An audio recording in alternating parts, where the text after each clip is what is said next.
You're watching Drakewing Gaming. Enjoy the video. Hey guys and gals, and everybody here from Drakewing Gaming. Stuff you on Twitter, the Gaming Dragon. Today I'm coming back at you with a Let's Play episode of Heroes Advent, Max's Path. So yeah, let's go ahead and jump right back into it, shall we? Alarm saying you were up, and let's go. Let's see, where were we? Right here. Okay. Please, if not us, then at least him.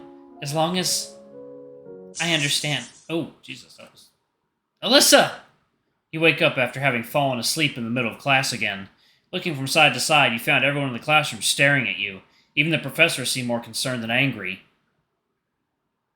Is there a problem, Mr. Cassian? Problems with the girlfriend? You look pale. Do you need to be excused to the infirmary? No, that won't be needed. I'm sorry for the interruption, Professor Abram. As you say. From where we left off... You heaved a sigh of relief as the professor continued his lecture, getting your bearings back and shaking off the numbness from your pillow arm. From this we can extrapolate that, on a fundamental level, our beliefs heavily influence how we grow as people and affect the growth of those around us. From the smallest, most mundane actions in our daily life to those life-altering moments that dictate our futures, are all guided by those closely held beliefs. Cassian. Yes, Professor? Please answer this honestly with either a true or a false. Once I've made up my mind about what is the right thing to do, I make sure I do it. Interesting choice. What does any of that mean, Professor? I'll tell you about it during our next lecture. For now, don't forget to do the homework from page 43 to 50. We will have a quiz in a few weeks, and I want you guys to be ready. That's all for today.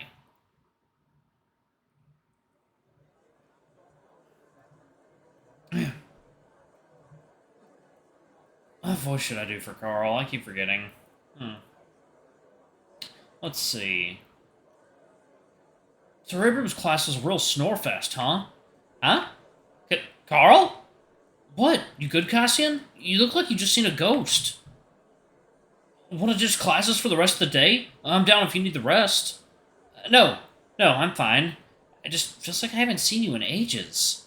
Well, ever since we started taking different classes, we don't get to see each other as often. So, what have you been up to? You won't believe what happened. Yeah? Try me. Just try not to get too jealous. What? No way you hooked up with the Husky security guard! Hey, not so loud! I don't want him to get in trouble. Also, pretty sure he's a Malamute, not a Husky. Huh? Same difference. Right. But, yeah. Him. Carl slammed his hand on your back, winding you slightly, letting out a guffaw of his own. Damn! I should have known. He's exactly your type, Cassian. So, how far have you gotten with him?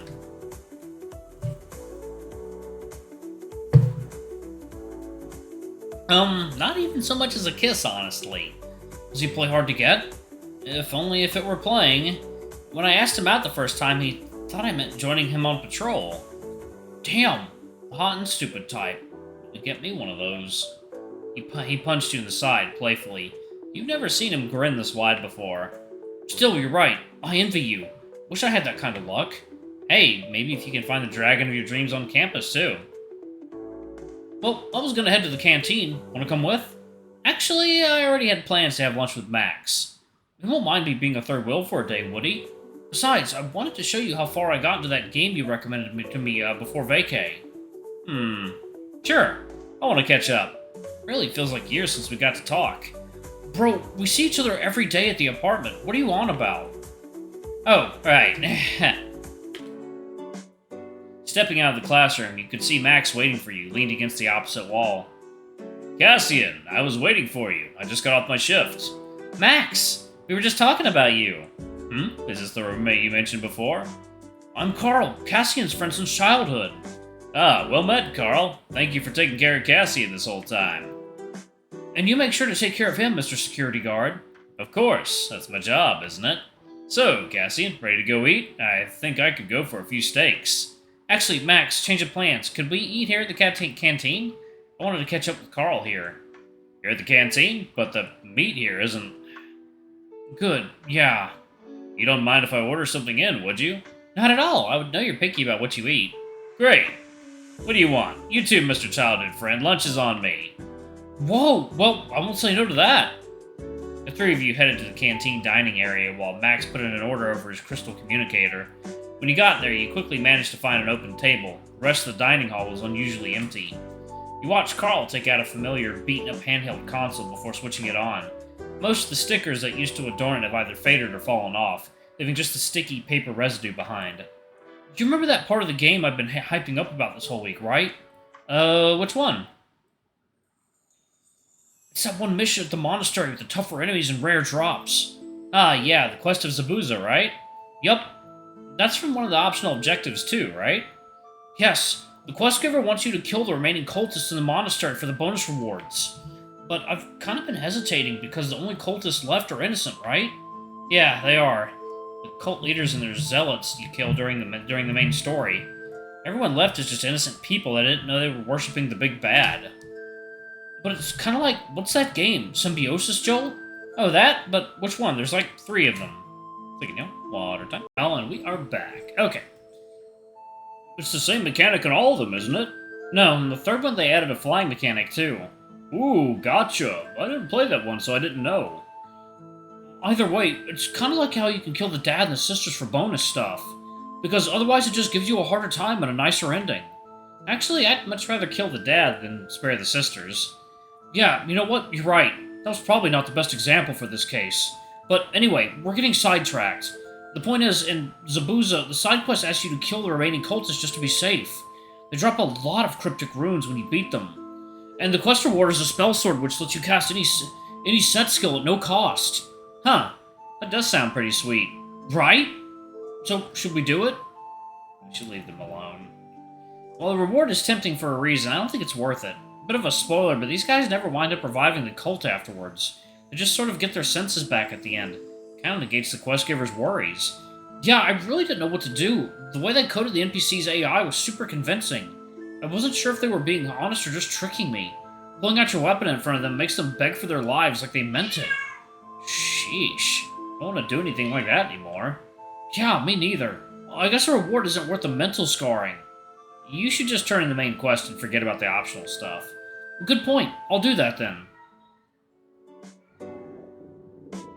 You watched Carl playing for a while until your stomachs started rumbling in unison. Oh, right! We came to get lunch! Yeah, totally forgot too. Well, we're in luck. The delivery guy's almost here. Just need to meet him out at the gates. Max rose out of his seat. He followed suit, standing from your place. I'll come with you so I can help bring in the stuff.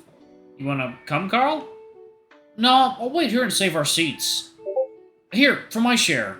He tried to hand you his wallet, but Max intercepted it, handing it back to him. Hey, there's no need. It's my treat, remember? Don't worry about it. Carl would have protested, but the Malamute was already on his way out to the main campus. He only shrugged as Carl gave you a guilt-ridden look. Don't even try with me. Just let him treat us. Just as Max had said, the delivery driver was already waiting by the gates with your order. You hadn't realized how much food Max actually got until you saw the large bag handed to the Malamute. This should be enough for lunch. Just lunch? That looks like enough for a whole party. You say that like you don't know my eating habits already.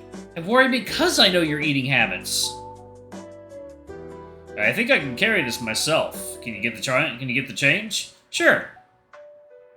Here you go. You were handed the receipt and the change, making sure you had received the right amount.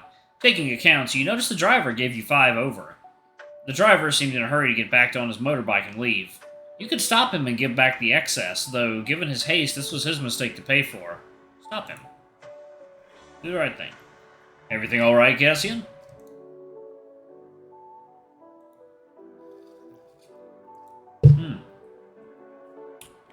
Yeah, just need to make sure of something. Hey! What? Make it quick, I still got deliveries to make, mate. You gave us the wrong amount of change.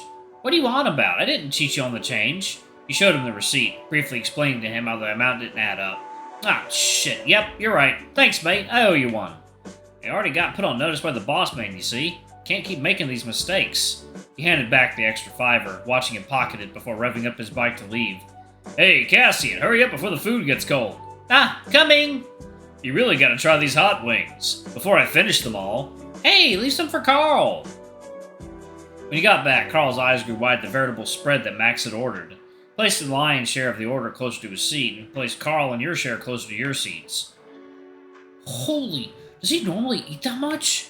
Don't worry about it. He usually eats more than this. More? Come on, you two, dig in. Well, bone apple teeth. Bone apple teeth. The three of you tucked into your meal. Most of them were boxes of meat meals from several fast food places with logos you couldn't recognize. As you shared your meal, Carl continued to talk to you about the game some more. Max would chime in from time to time, recounting his experience as a security guard and his time in the Guild Academy. You'd already caught Carl up to what you had been up to, and there had been something you could bring up as part of the conversation. Did you tell them about what just happened? Keep it to yourself. No need to brag. Thought better of it, content with letting them take over the conversation for a while. But would have been nice to be recognized for what you did. It wasn't necessary. Even if they didn't know, you were happy with doing the right thing. That was great! I haven't had a chance to binge like that all week. I don't think I've seen one person pack away that much food at once since Sherry's frat party. That'll have to be a story for a later day. I'll have to get back to my shift soon, so I'll be heading back now, Cassian. You stay out of trouble now, alright? Come on, Max, you don't have to treat me like I'm just another student. Maybe not, but while I'm on the clock, I have to. You know how it is. Reaching over, Max grabbed his vest and uniform, putting it back on. Oh yeah, Carl. I'll be around campus for a while. Catch me later and I'll buy you a beer. Sure, yeah. See you around, man. Something came over Carl's expression as he watched the Malamute leave through the large double doors into the hallway. That crest. Something wrong, Carl? That crest on his uniform. That's not the school's crest. Yeah, he's a security guard. Why would he have the school's crest? Is he from a private company? Yeah, he's from... Crest. Was it something you forgot about? It was the Guild's crest. You were pretty sure the Guild didn't exist back where you came from. Alright, gonna go ahead and pause it right there. Thank you all so much for watching. Don't forget to like, comment, subscribe, ring that notification bell, and check out our Patreon or YouTube memberships if you can. It always helps. Anyway, I love you all, and I'll see y'all in the next video. Bye-bye!